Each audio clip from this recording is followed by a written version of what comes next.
Hello, hello. Welcome to our Modern Mythology Myth Forged Ars Magica Definitive Edition stream. This time around, I did one so far, part one. This is part two about and what we're going to do is start diving into the mechanics the arcane mechanics of Ars Magica. Today we're going to be managing and looking at the basic mechanics and what's going on there, and then we're going to dive into combat. Now, I just want to point out that combat in Ars Magica is kind of interesting because hold on one sec. Can be clear. Player is interesting because the reality is that um, the reality is that in a lot of RPGs you sort of see combat has a lot of weight. There's a lot of rules behind it, and so on and so forth. But Ars Magic is really not that way, and I'll tell you why. Because this is pretty deadly. PCs, and it even warns you, like if you're going to get into combat, then it says combat is generally not the most important part of Ars Magical stories, but when it occurs, it's both dramatic and deadly. And so we're going to kind of lean into that. But the combat system is pretty streamlined.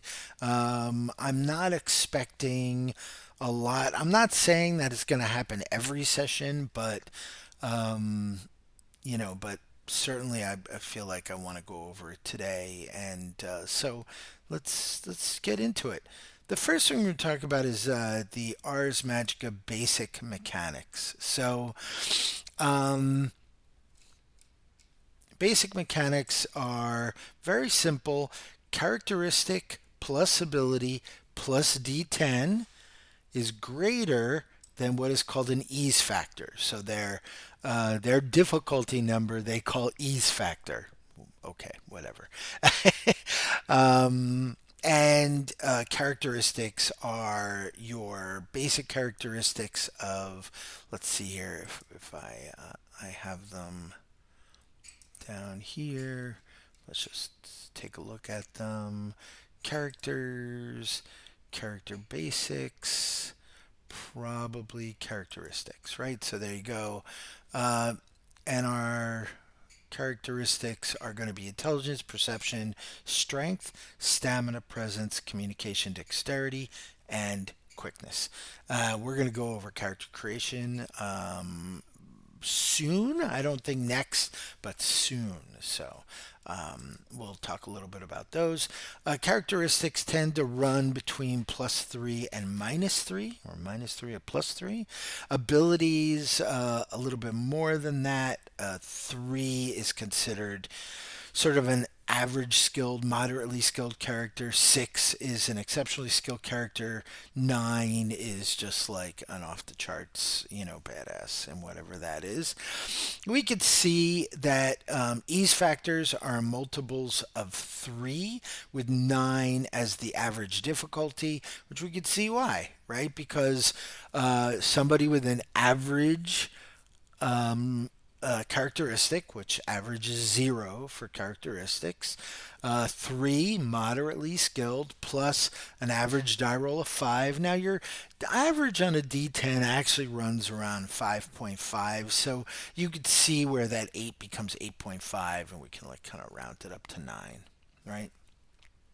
It's interesting that your numbers kind of come in slightly below average. Like your average person comes in slightly below that 50% on the overall. So that's it's kind of interesting, kind of cool, something that working together, being smart, min maxing, and magic are all going to ameliorate. They have this interesting idea here. An ease factor of 12 means unskilled characters always fail. But that's like a complicated sentence. It's a really complicated sentence because Unskilled, what they mean is characters who have an ability at zero. Skills in this character, in this system, are called abilities. And those abilities, if their ability is zero, you're considered an unskilled character. Well, you can obviously, based on that average test, see that zero plus the average, whatever it is, the most you're going to get is a 10. If you have average skill, average characteristic, and no skill, then no ability, then the most you can roll is a 10, right? But this does not put into account the idea of, well, what if you have an extraordinary characteristic but are unskilled? And it's not, also not putting in what if you're using a stress die, which explodes, which we'll talk about in a minute. So, while this is probably generally the case, that you have to kind of unpack the idea of unskilled characters. You're not saying that everybody at a zero ability is going to fail at this always. In fact, it is odd to some degree, as we're going to see, that um, that in stressful situations you actually have an opportunity to succeed more than not stressful situations. So weird.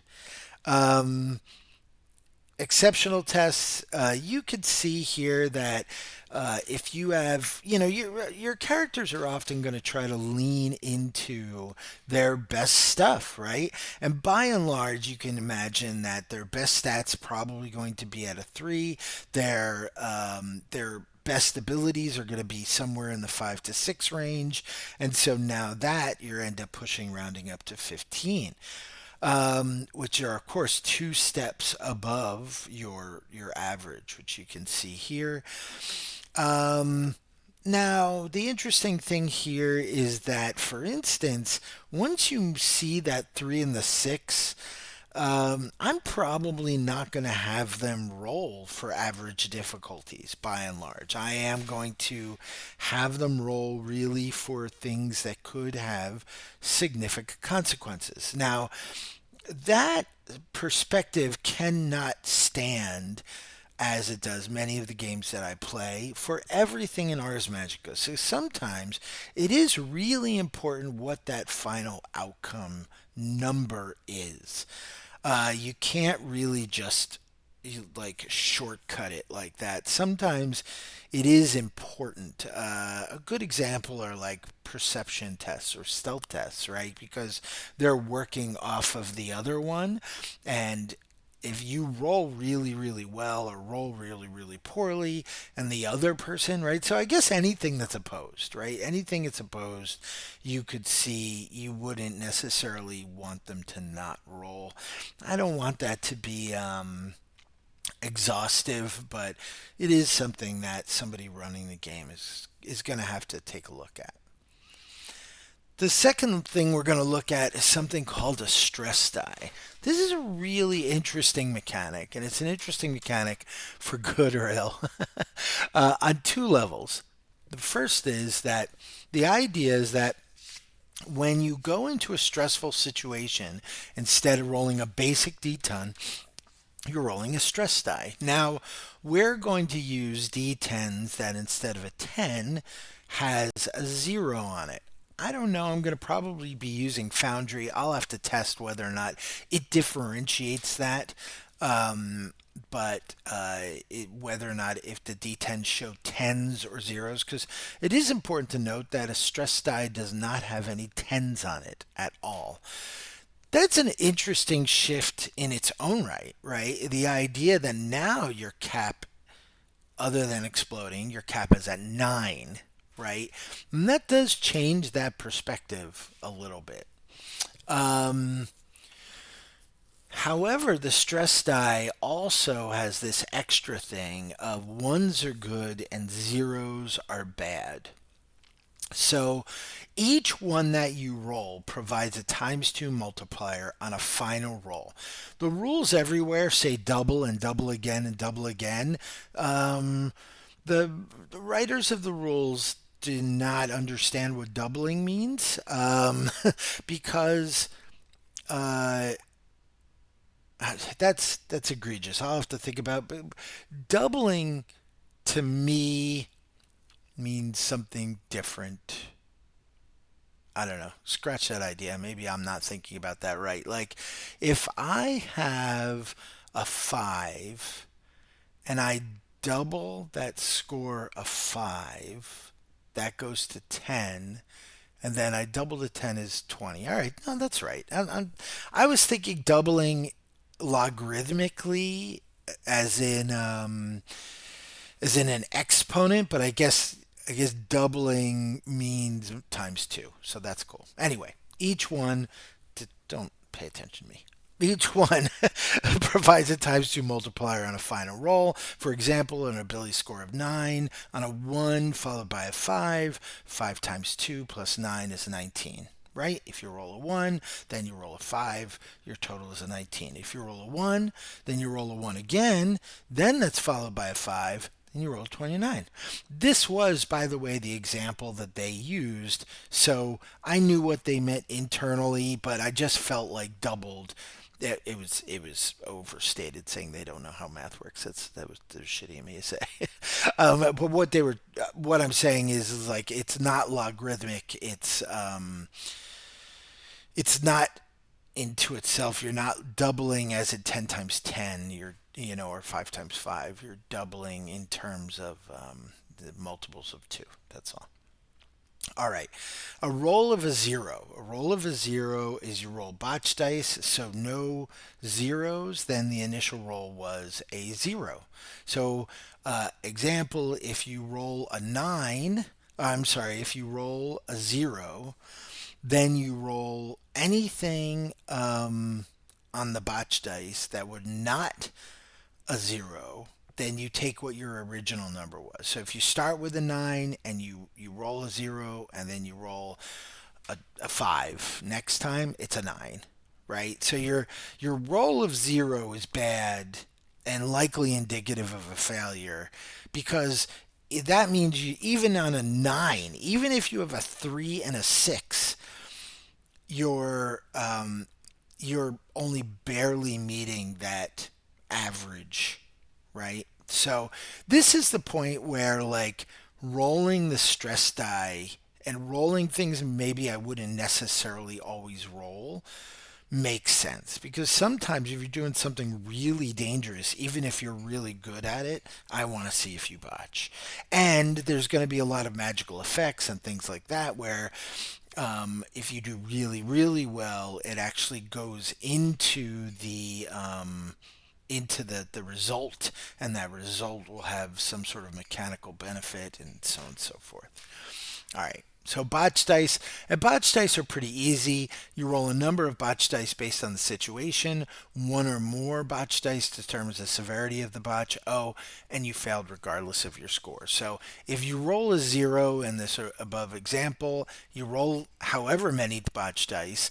Then if any of them come at zeros, you failed, and something shitty happens, like something bad happens.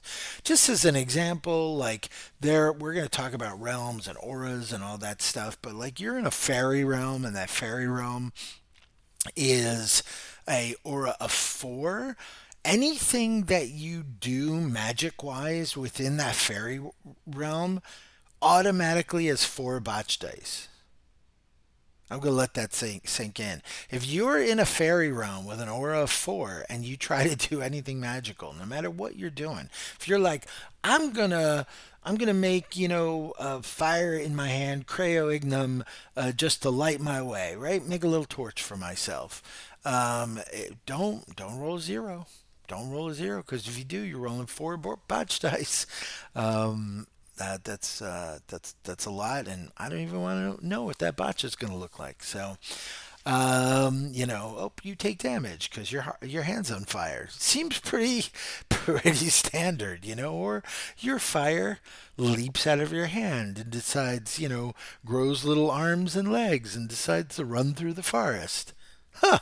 you know so anyway, so that's the basic mechanics. Pretty easy. Characteristic plus ability plus d10. Sometimes this d10 is a stress die.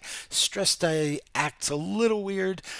Here's a little commentary, I think, on this. I think the idea of batch dice probably is a really fantastic and elegant way to manage this as compared to the ones. I would rather had like a critical die, much like many of the games that we talk about, where you roll one and then what if, like, the same situations incur a number of possible critical dice? Maybe they didn't want to go down that route or something to that effect. And then every time you roll a one, that's a multiplier to your final roll, right? Um, or whatever the case is. But don't get me wrong. Like all of the doubling can definitely, but then you're doing math. Look, I love math. I really do. But math slows things down. And one of the main reasons why I'm doing this online is to allow Foundry to do a lot of the heavy lifting for me. So, all right, cool. Let's talk a little bit about. Hold on, just give me a second. Because, again, this is telling me that I am offline. Nope, apparently not. One viewer. Let's see, stream manager. Okay, no, we are live. It was just the thing that I was kind of monitoring the channel on had said, all right, good. We're at 15 minutes. It only took me 15 minutes to talk uh, about the basic mechanics. Now let's talk about combat. All right. By the way, I'm terrible at streaming, and the reason why is not like music and sounds and so on and so forth is because I tried doing that stuff, and even when I had my settings way down, I discovered that that it was like overshadowing my voice again, which is at a reasonable decimal level according to OBS. So I just decided to let's just this is the OG channel, right? All right. The first thing to note that while there are a number of totals, right? We have initiative, attack, defense, attack advantage, soak, and damage. Those six, I probably should actually let's type those in, right? So we have attack, defense,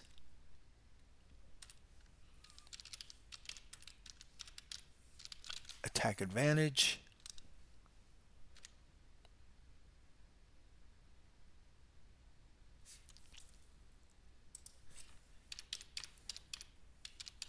initiative, damage, and soak. So those are your six. Those are your six statistics for combat. And again, I'm looking to Foundry to do a lot of this heavy lifting. But, when back in the day when we were doing this analog, we would make certain that to move things forward, all of those numbers were very clear on the character sheets. And I very often would make my own character sheets to make certain that they were at the end of basically every weapon and piece of equipment that you had. Now, even though there's these six things, we only have three dice that we roll: initiative, attack, and defense. Now, if you have multiple attacks, you're going to roll multiple attack dice. If you have multiple defenses, you're going to roll multiple defense dice. Here's a little bit of like where I'm trying to understand or determine whether or not I should have them roll a defense die for the round, and just stick with that defense die, or if each interaction I should have them re-roll defense. Each interaction roll defense does really slow things down. I might do some I might do some tests when we come down to it and see what I like and how things work and what it means. Initiative total: quickness plus weapon initiative modifier minus encumbrance plus stress die. Minus encumbrance might actually be a little. There's going to be a number of things that are going to modify your initiative. So I'm not certain that adding encumbrance in here really adds anything to the summary, but that's how they do it. Regardless, stress die. Keep in mind, all these are stress dice. Combat is a stressful situation, which means you could do really, really, really, really well or really, really, really, really poorly. And of course, they note if you botch in combat, it's very likely that you're going to die because you have a conceivably a defense of negatives. If your quickness is in the negatives, at least zero. So and that just cascades. These rolls are really important. Initiative, not so much. Yeah, when you go is when you go, right? If I could get rid of initiative, I would, but I don't think I'm going to starting us out. But attack and defense totals are really, really critical rolls because if you do poorly on these rolls, attack less so, defense especially, we're going to see why, it could mean a world of hurt. Or, in the case of attack totals, extended combats can get deadly because you never know when the tide of luck is going to go your way. So, these two things, your attack total and your defense total, it's pretty obvious how that works. Your attack total, you're doing your dex, your combat ability, your weapon attack modifier plus the stress die. And then your defense total is quickness, combat ability, weapon defense modifier plus the stress die. Your attack advantage here is, of course, the difference between those two totals, not yours, your opponent's defense and your attack, or their attack and your defense. And we're going to use this little process, right, across the board. Now, I will note, I say it later on, but we're going to note that if this comes out to be less than zero, zero or less, you do no damage, right? If this turns out to be zero or less, you do no damage.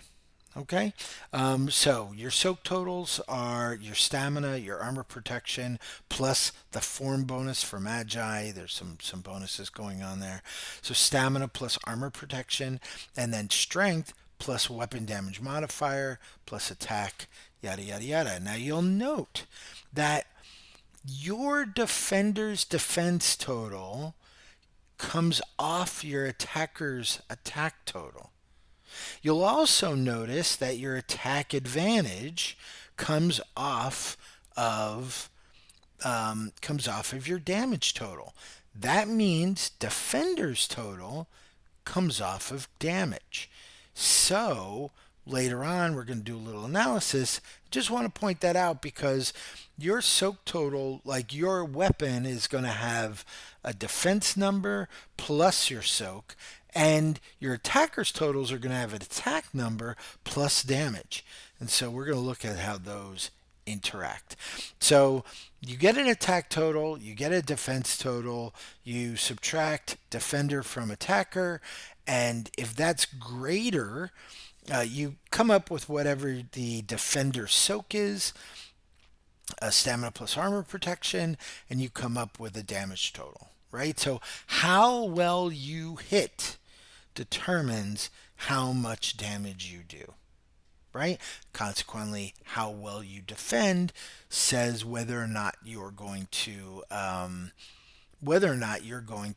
do any damage at all. Interestingly enough, here there are two layers of defense for the defense because if this comes out zero, you don't do any damage. If this comes out positive, but then your soak takes it on and you do zero here, then so there's the you're going to see that attackers have a huge advantage here, and but that this roll technically gets counted twice in determining whether or not how much damage you take.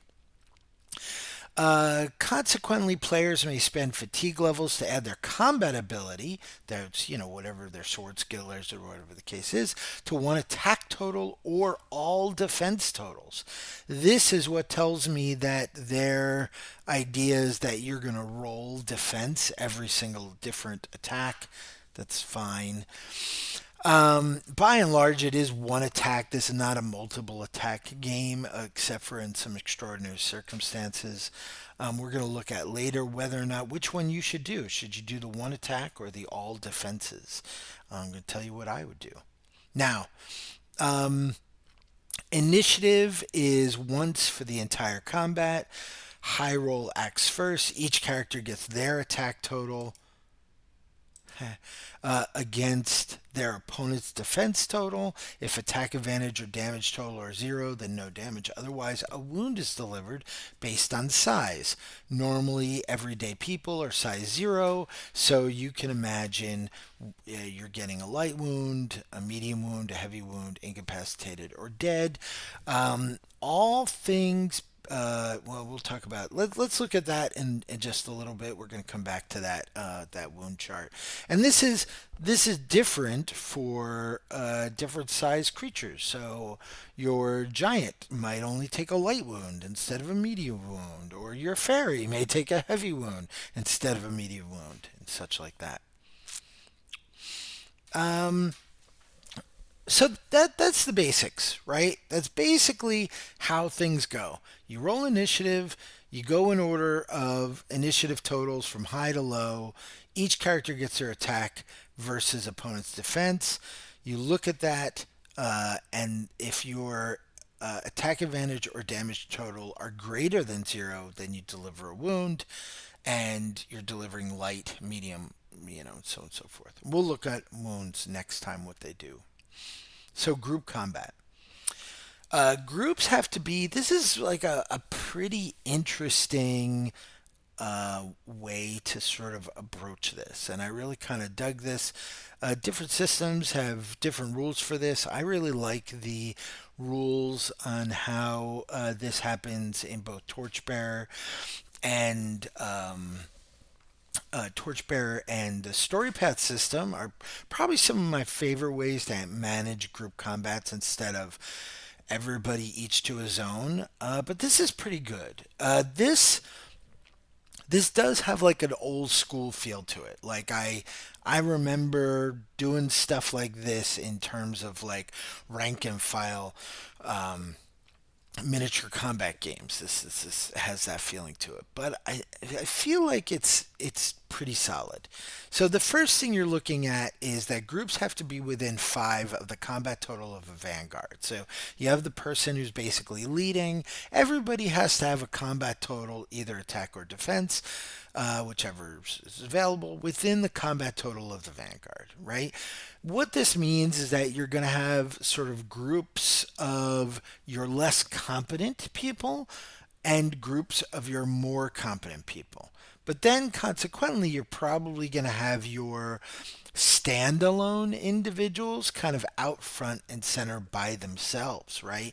You're not going to have your knight in with a combat group of grogs because your knight's too good. They're probably well outside the five range, and things like that. They have to form different groups. Vanguards make all the rolls. If the vanguard goes down, the group breaks off into individuals, right? If the vanguard goes down, the group breaks off into individuals. You you can form groups. It's not, you can't form groups in the middle of combat. You can't change your groups in the middle of combat other than what's going on here. So there's probably more where you could possibly disengage and then form groups. Quite honestly, this is a pretty interesting visual, right? Like, if you imagine you're having a big melee and one group's vanguard goes down, there are rules for disengaging as a group, and or disengaging in general. And parties try to disengage, run a little ways. One of the leaders says, "Okay, let's go," reform the group, and then get back in there. I think that's a really interesting perspective on morale and such like that. So, uh, combat works very normally. Again, the Vanguard makes all the rolls. The damage total times the number in the group. So your damage total gets delivered um, a number of times equal to how many people are in the group, right? So if you have four people in a group, max group is six. If you have four people in a group, you deliver six damage, the Vanguard delivers six damage, then you spread six damage evenly across the opponent's group, opposing group, right? Starting with the opposing Vanguard.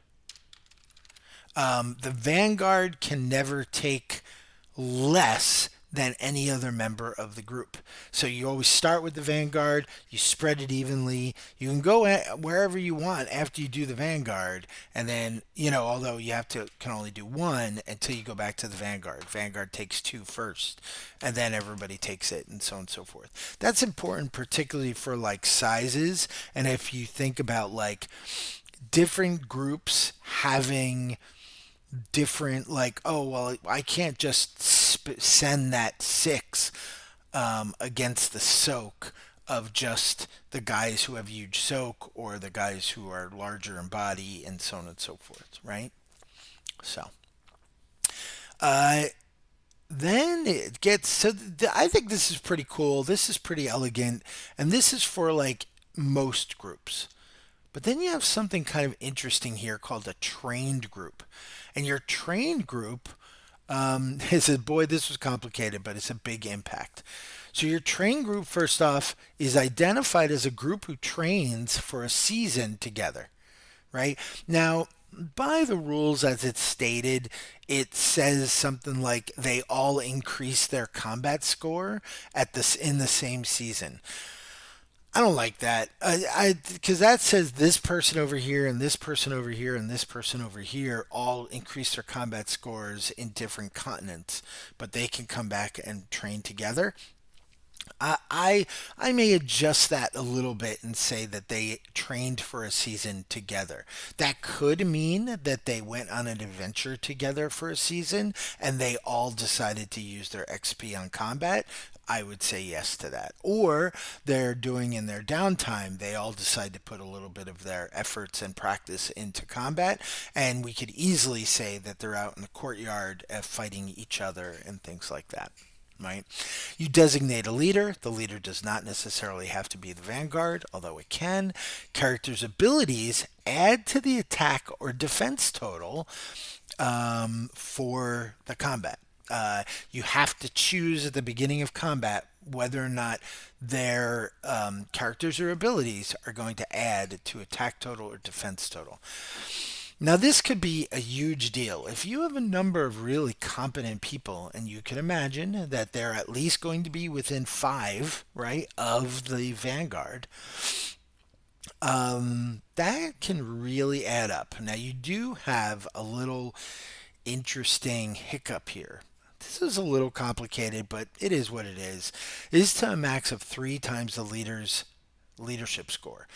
I probably would have said the leadership score times the number of people in the group, but hey, I'm sure they play tested this and that was probably a little out of, a little too much. So it's three times the leader's leadership score. If you have a leadership score of three, then your max total is 9. You have a leadership score of 5, your max total is 15, right? But otherwise, you're adding your character's abilities to your attack total or defense total.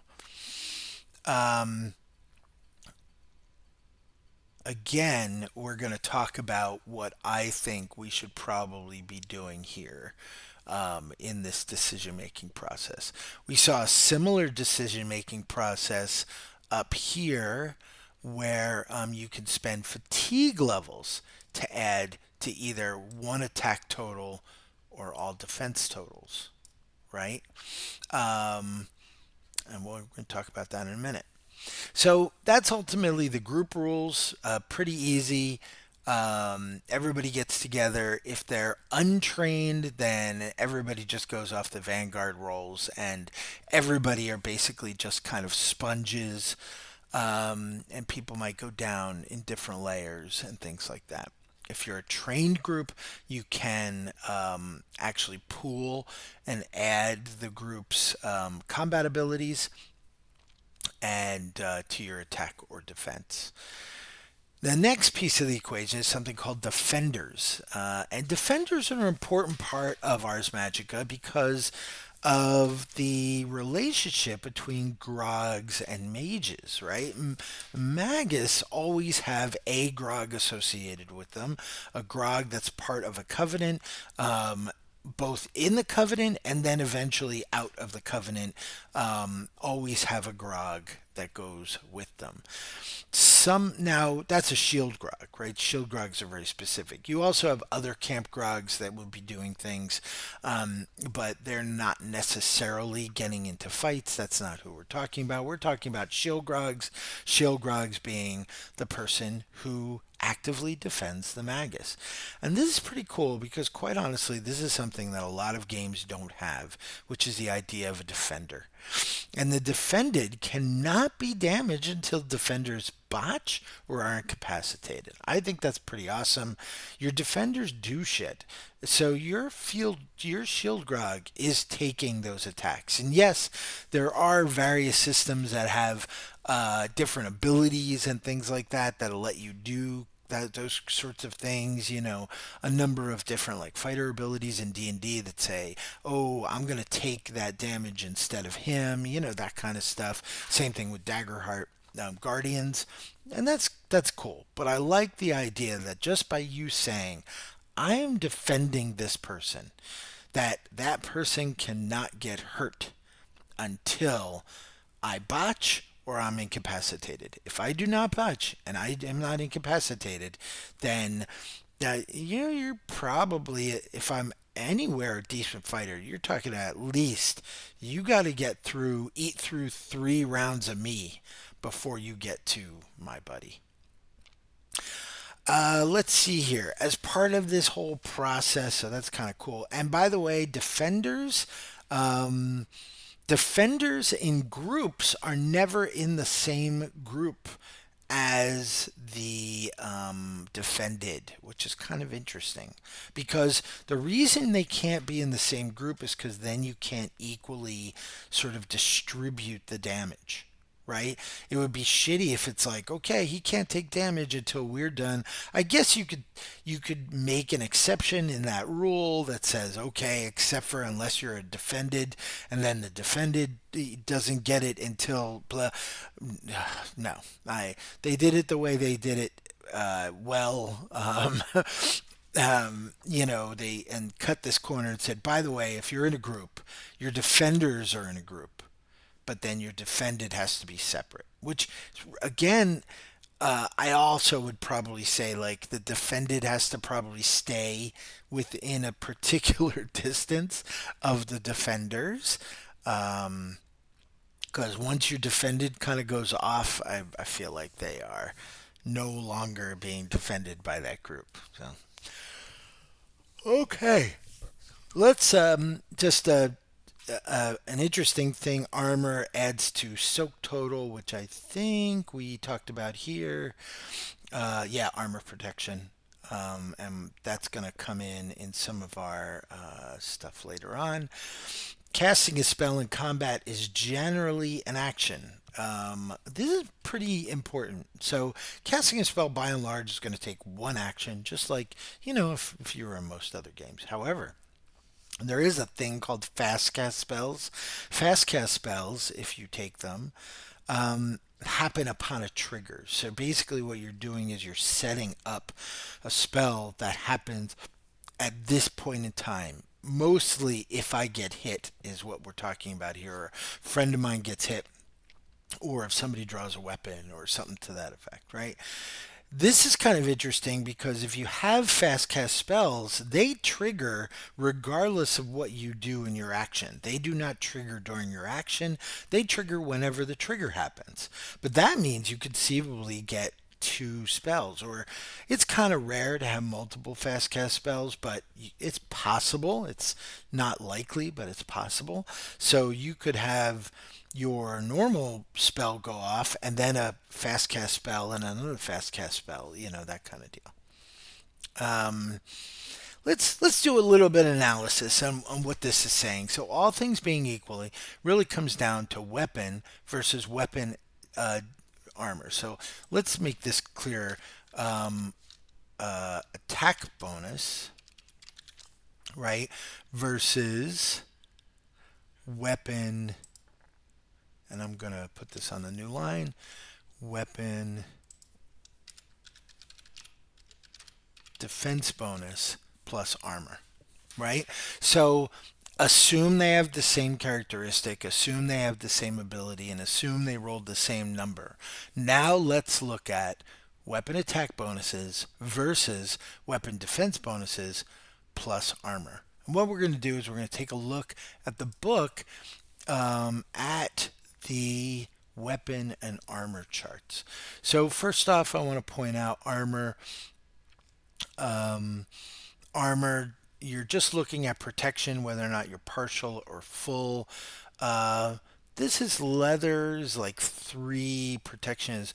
I averaged this to four when I did like my, but five. So partial means you're only wearing, a part of a suit. Full, this is a full thing of leather scale. I would say while players might have full sets, it was probably pretty rare that anybody would have a full set. Even in battle, you would often wear, a chain shirt over, say, heavy leathers, that kind of stuff. Anyway, so we're just going to be thinking about that. Well, what we are looking at is these. And first off, you could see that for initiative is based on length, right? So big advantage to your pole weapons here is length, where you could see +3 is generally, you have a couple +2s for longsword, lances, which I think is interesting. These are going to be your shorter lances, I'm assuming, not your longer lances. Um, I don't know why feel like lance is at least as long as a spear. Whatever. All right, just keep in mind that they make a differentiation. Lance is up here because it is technically single handed as compared to a great weapon. All right, whatever. We won't think about that too hard. So that's initiative. So in going quickly, your longer weapons are actually going to be faster, even though they're larger and more ponderous. That's pretty interesting. And again, they're looking at reach here, right? Your attack bonuses, you have a number of weapons that are sort of built for war. And that's really where I think a lot of your attack bonuses go. Your axe, your longsword, again, your lance, right? But then the attack bonuses get pretty bonkers when you get into pole weapons here. Fours, fives, and Warhammer at +6. Man, that's awesome. I want a Warhammer. I gotta have a grog with a Warhammer. Now, we're gonna look at this later on. So now your defense bonuses really come in shields, obviously, a little bit on your longsword, and some of your pole weapons, and a staff. So staff and shield are your big winners here, with like little bonuses here and again. Now, keep in mind you could have a longsword with a heater shield, so at that point you're at a +4. which largely is equal to the attack bonus of +4 here. However, do note that damage is added to many of these weapons. For instance, a longsword has a damage of 6.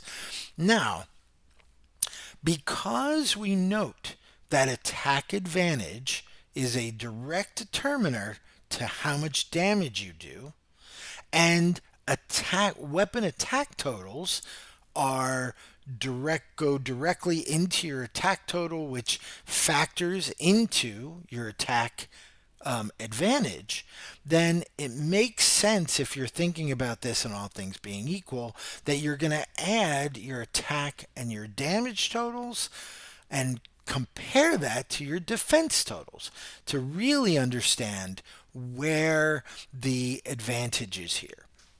And you can see it's pretty stark. If I have a long sword and a shield, my attack advantage, my total damage, let's say potential, is 10, right? And my defense potential is 4 plus around 4, right? Metal scale, leather scale, let's call it 4. 4 and so you got 4 and 4 is 8 versus 10. So you see that you're having to sort of at least make up, all things being equal, about 2 points on the defense level. And that becomes even greater when you think about pole weapons, because pole weapons, you would think the disadvantage would be that you're using two hands and you can't have a shield. And that, but you could see that, yes, on one hand, your defense total is down. Your defense total is only really down 3, but this Warhammer is at a damage potential of 18. 18! And so it's really interesting perspective here to say, okay, in looking at how this works, first off, this is part of why combat is deadly, because defending against combat does not do a lot in this game. Even with chainmail, a full suit of chain at 9, really, really good, right? 3 and 9 is 12. So you're looking at your defense potential of about 12 with all things being equal, but then you're faced off against a Warhammer of a damage potential of 18. So you have a lot to make up for, especially if you start going against people um, with some of these bigger weapons. And while there are some sort of like damage penalties, like you don't have a big damage penalty, or you have a big damage penalty on strength for daggers, a little bit for clubs and things like that. In Warhammer, you're even a +2. Gosh, you're actually going to a damage potential of 20, right?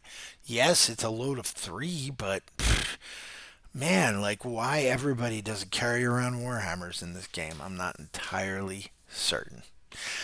It is also interesting to note that while predictably your staff is not doing a lot of damage, it is a very balanced weapon where it's at a +3 defense and a +3 offense. So, but even if guy with staff versus guy with staff, the guy with staff, the attacker is at a pretty significant, 2 point advantage over the defender. 2 points is going to get you a light wound, you know, by and large, but this 20-point difference, even against chainmail with a shield, um, chainmail with a shield of 12s, 6 points is going to be a medium 6 points, which is probably, again, all things being equal, it's taking everything out of the picture. That's a medium wound without any other advantages on your side. Oof, man, that's really interesting and pretty rough. All right, we're getting towards my time. So that's all this is saying. Defense bonus goes to shields and staff hovering around +3, +4. Leather scale adds +4 to soak. It's like 3 to 5. Cleared defenders have to rely on higher stats or better rolls to clear a 4-point average deficit. If you're going to spend fatigue levels, or if you're going to use the trained group bonus, you, in my humble opinion, I think you put it towards defense, right? Because you're, especially, like, we have to change this here. We realize that this is actually a damage potential of 20. You really need to like cover that spread. So if you have a leadership of um, if you have a leadership of 3, your cap is at 9. You have a bunch of people who have somewhere around threes in your group, then hopefully you can weather the storm of that Warhammer. Let's see. Just a few things. Two other things to note is that there's two other types of combat besides basic. I hit you. You hit me. That's grappling and scuffles. Scuffles convert wounds to fatigue levels. Fatigue levels do pretty much the same thing as wounds, just about, except for they're not permanent. They go away when you rest. And grappling doesn't apply damage, rather, it's used to immobilize foes. So you use a lot of the same numbers. However, you're just if you were in scuffles, if you were to deliver a wound, instead you're going to deliver a fatigue level. And by and large, you're going to use brawling. It's one skill, maybe one or two skills. You're using brawling. You're probably using your fists or gauntlets and things like that. It actually is a little bit harder to try to do non-lethal damage with swords and such. And grappling, you're not using a weapon at all. You're using your hands. You're using brawling again, and all you're trying to do is hold them down, put them in a headlock, whatever the case is. Grappling in this does not include like chokeholds and such like that. We'll get into maybe that later on. Grappling is literally just immobilization. Conceivably, what you could be doing is you could be defending with grappling and attacking, where with brawling or whatever the case is. So you could do less damage because you don't have all those crazy weapon modifiers, but they don't have their weapon modifiers either. And if you have like a strength or size bonus, you could conceivably maybe do some light wounds or for some fatigue levels, right? If you look at scuffles, so you could sort of mix and match that sort of stuff. You can have any number of wound types. We talked a little bit about those wound types up here. We said light, medium, and heavy, incapacitation, and dead. You can have any number. Generally, these are like modifiers: -1, -3, -5. I think is what that is. But and then they just stack like indefinitely. So that's sort of important. So yeah, so therein lies the basic mechanics and combat. We went a little over. Then I want to keep these under an hour, so I'm on point there. Next time we're going to discuss encumbrance, wound effects, fatigue levels, other kinds of harm, and recovery. We'll see what else we can kind of fit into that. Encumbrance does have sort of a role to play in all of this. There is also something called burden. It's probably annoying that there's a separation between encumbrance and burden. We'll talk about that, wound effects, fatigue levels, other kinds of harm, and how we recover for them and what that means for your games. Thank you very much for listening. I'll talk to you very soon. Again, we're doing these every single Monday at least, but these first few where I cover some of the rules and foundations of this stuff, especially before I get into the idea of like what a campaign or a saga is going to look like, I'm going to try to do these a little more often, maybe once every day, once every couple days. So, all right. Well, roll well, and thank you for joining me as we cast this spell.